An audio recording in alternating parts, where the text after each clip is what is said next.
नमस्कार. Maharashtra live news मध्ये आपले स्वागत आहे.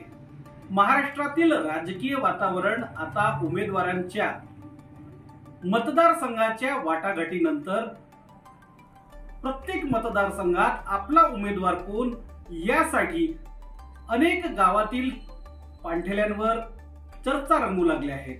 सामान्य मतदार आपला उमेदवार कोण राहणार याची मोठ्याने चर्चा करू लागला आहे. कुठल्या पक्षाच्या विद्यमान आमदाराला तिकीट मिळणार किंवा कुठल्या विद्यमान आमदाराची तिकीट कापली जाणार याकडे देखील सर्वसामान्य जनतेचे लक्ष लागले आहे. अशातच आता महाराष्ट्रात होऊ घातलेल्या या निवडणुकीत महाविकास आघाडी विरुद्ध महायुती असा सामना पाहण्यात मिळत आहे. महाविकास आघाडीचे घटक पक्ष असलेले शरदचंद्र राष्ट्रवादी पवार पक्ष, अखिल भारतीय काँग्रेस पक्ष तथा उद्धव बाळासाहेब ठाकरे यांचा शिवसेना पक्ष, त्याचप्रमाणे महायुतीमध्ये सहभागी असलेले भारतीय जनता पक्ष, एकनाथ शिंदे यांची शिवसेना, त्याचप्रमाणे राष्ट्रवादी काँग्रेस पक्षाचा अजित पवार पक्ष, या तीनही पक्षांचं समीकरण महायुती म्हणून या राजकारणात सध्या पाहायला मिळत आहे.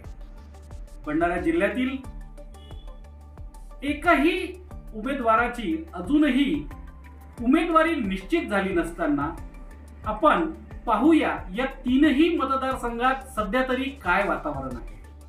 सर्वप्रथम आपण जाणून घेऊ साकोली मतदारसंघाबाबत.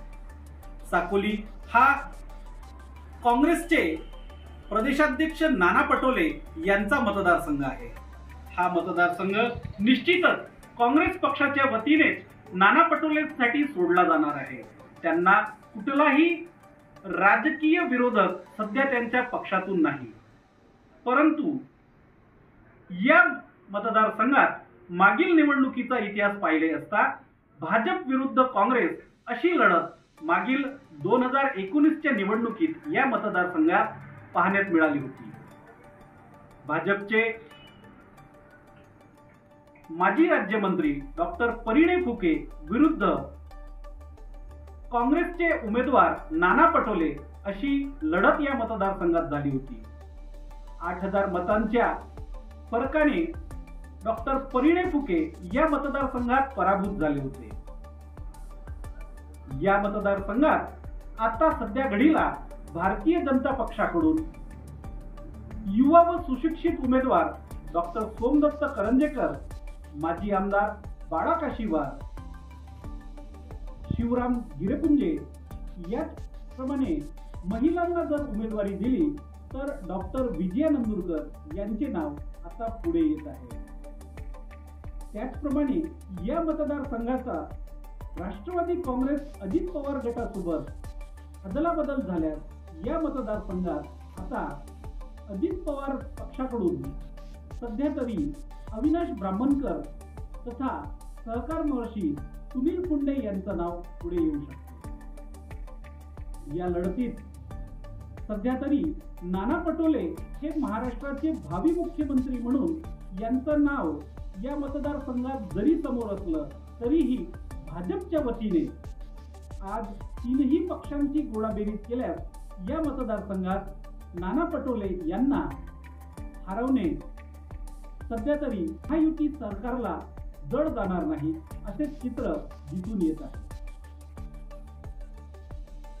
या मतदारसंघात भाजपच्या वतीने किंवा महायुतीत सहभागी असलेल्या अजित पवार पक्षाकडून अद्यापही कुणालाही उमेदवारी जाहीर झालेली नाही. परंतु भाजपच्या जवळपास 300 कार्यकर्त्यांनी रविवारला नितीन गडकरी यांची व प्रदेशाध्यक्ष बावनकुळे यांची भेट घालत हा मतदारसंघ कुठल्याही परिस्थितीत राष्ट्रवादी पक्षाला सोडू नये याकरिता कार्यकर्त्यांनी गड घातलेले आहे. त्यामुळेच आता या मतदारसंघावर पुन्हा एकदा 2019च्या निवडणुकीप्रमाणे काँग्रेस विरुद्ध भाजपा अशीच लढत होणार असल्याचे दिसून येत आहे. त्याचप्रमाणे भंडारा जिल्ह्यातील दुसरा मतदारसंघ म्हणजेच तुमसर मतदारसंघाचा विचार केल्यास तुमसर मोहाडी मतदारसंघाचे सध्या विद्यमान आमदार राजू कारेमोरे हे राष्ट्रवादी अजित पवार पक्षाकडून निवडून आले होते. मागील निवडणुकीत त्यांनी अपक्ष उमेदवार चरण वाघमारे यांना पराभूत केले होते. भाजपचा उमेदवार या मतदारसंघात तिसऱ्या क्रमांकावर फेकला गेला होता. आजच्या या निवडणुकीत माजी आमदार चरण वाघमारे यांनी राष्ट्रवादी शरदचंद्र पवार पक्षात प्रवेश केला आहे, परंतु महाविकास आघाडीचे पदाधिकारी व कार्यकर्त्यांच्या वतीने त्यांचा मोठा विरोध केला जात आहे. सध्या बाहेरून आलेले चरण वाघमारे यांना पक्षात अगोदर काम करू द्या, नंतरच त्यांना उमेदवारी द्या असा विषय पक्षातील कार्यकर्त्यांकडून पक्षश्रेष्ठींकडे मांडण्यात येत आहे. त्यामुळेच आता मोठ्या प्रमाणावर या मतदारसंघात महाविकास आघाडीतील काही कार्यकर्त्यांच्या वतीने नाराजीचा सूर या मतदारसंघात दिसत आहे. त्यामुळे अद्यापही या मतदारसंघात कुठल्याही पक्षाने आपली उमेदवारी जाहीर केलेली नाही. विद्यमान आमदार राजू कारेमोरे यांचे नेतृत्व अजित पवार यांनी कालच राष्ट्रवादी काँग्रेस पक्षाच्या काही उमेदवारांना एबी फॉर्म पक्षातर्फे वितरित केले, परंतु भंडाऱ्यातील तुमसर विधानसभा क्षेत्राच्या राजू कारेमोरे यांना सुद्धा अद्यापही हा एबी फॉर्म पक्षातर्फे देण्यात आलेला नाही.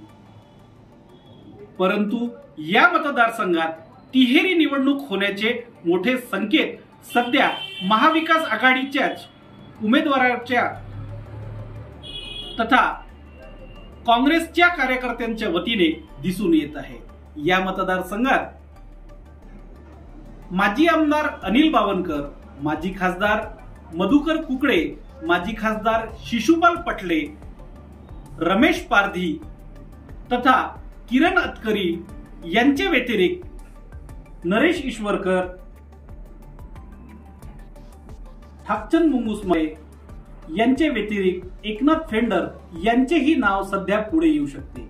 एखादा धक्कातंत्र वापरल्यास एखादा नवीन नाव देखील तिसऱ्या आघाडीचा पर्यायी उमेदवार म्हणून या मतदारसंघात पुढे येऊ शकतो. महाविकास आघाडीच्या उमेदवारांच्या बंडखोरीमुळे या मतदारसंघात तिसरा उमेदवार रिंगणात राहू शकतो व चांगली पॅटर्न होण्याची शक्यता इथं नाकारता येत नाही. त्यामुळे अजित पवार राष्ट्रवादी पक्ष विरुद्ध राष्ट्रवादी काँग्रेस शरद पवार पक्ष अशी निवडणूक या मतदारसंघात पाहण्यास मिळू शकते. त्याप्रमाणे भंडारा जिल्ह्यातील तिसरा व अतिशय महत्त्वाचा समजला जाणारा मतदारसंघ म्हणजेच भंडारा विधानसभा. भंडारा पवनी विधानसभा क्षेत्र अनुसूचित जातीसाठी राखीव असून या मतदारसंघात हिंदू दलित विरुद्ध बुद्धिस्ट समाज असा संघर्ष पाहण्यास मिळतो. या मतदारसंघात विद्यमान आमदार नरेंद्र भोंडेकर हे शिवसेना शिंदे पक्षाच्या वतीने यावेळी उमेदवार राहणार असल्याचे स्पष्ट संकेत आहेत. कालच शिवसेना शिंदे पक्षाच्या वतीने त्यांना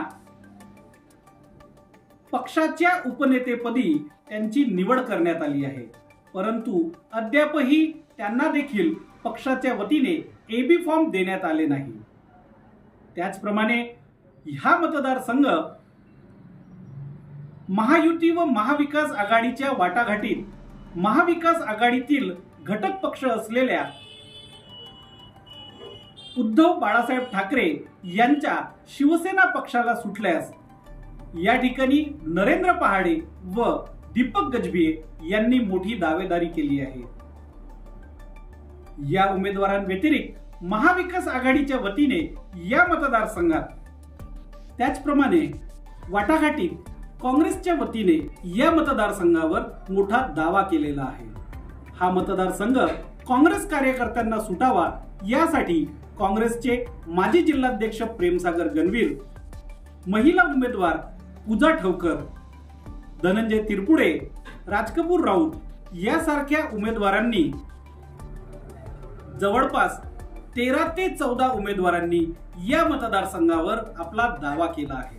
परंतु काँग्रेसची यादी ही दिल्लीमध्ये अंतिम होणार असल्याचे सूतोवाच प्रदेश काँग्रेस अध्यक्ष नाना पटोले यांनी केली असून 25 ऑक्टोबर पर्यंत ही यादी प्रकाशित केली जाणार नसल्याने अजूनही काँग्रेस कार्यकर्ते व पदाधिकाऱ्यांमध्ये आपला उमेदवार कोण या विषयावर संभ्रम निर्माण झालेला आहे. त्याचप्रमाणे 2014च्या निवडणुकीत या मतदारसंघावर भाजपचे ॲडव्होकेट रामचंद्र अवसरे हे निवडून आले होते. त्यांनी विद्यमान आमदार नरेंद्र भोंडेकर यांचा पराभव केला होता. आता मागील 2019च्या निवडणुकीत या मतदारसंघाची निवडणूक ही तिहेरी झाली असून काँग्रेस, भाजपा, शिवसेना म्हणजेच शिवसेनेचे बंडखोर अपक्ष उमेदवार नरेंद्र भोंडेकर हे या मतदारसंघावर निवडून आले होते. भाजपच्या वतीने भालादरे यांनी खिंडार लढवला होता व ते दुसऱ्या क्रमांकावर राहिले. आता या मतदारसंघावर युवा नेते इंजिनियर अनुप ढोके तथा आशू गोंडाने यांनी आपला दावा केला आहे. परंतु भाजपच्या 99 उमेदवारांच्या यादीत याही मतदारसंघाचा समावेश करण्यात आला नाही. त्यामुळेच भंडारा विधानसभा क्षेत्रात अजूनही कुठल्याही उमेदवाराची उमेदवारी ही निश्चित करण्यात आलेली नाही. महाविकास आघाडी असो की महायुती असो, या सर्व पक्षांच्या वतीने भंडारा जिल्ह्यातील एकही सीट अद्यापही निश्चित झालेली नाही. त्यामुळे सर्व जनतेचे लक्ष आपला भावी उमेदवार कोण राहणार याच चर्चेकडे लागले आहे. तुम्हाला काय वाटतं? भंडारा विधानसभा क्षेत्रात तुम्ही आपला भविष्यातील उमेदवार कोण यावर आपलं मत तथा साकोली मतदारसंघात काँग्रेसचे उमेदवार नाना पटोले यांच्या विरोधात कोण लढणार याचे नाव देखील कमेंट बॉक्समध्ये लिहू शकता. त्याचप्रमाणे तुमसर मतदारसंघात तिहेरी निवडणूक लढल्यास जनता कोणाच्या बाजूने कौल देणार, कोणाला आपला उमेदवार म्हणून पसंती देणार यावर देखील कमेंट करायला आपण विसरू नये. अशाच ताज्या बातम्या व घडामोडींसाठी महाराष्ट्र लाईव्ह न्यूज चॅनलला सबस्क्राईब करा. जय महाराष्ट्र.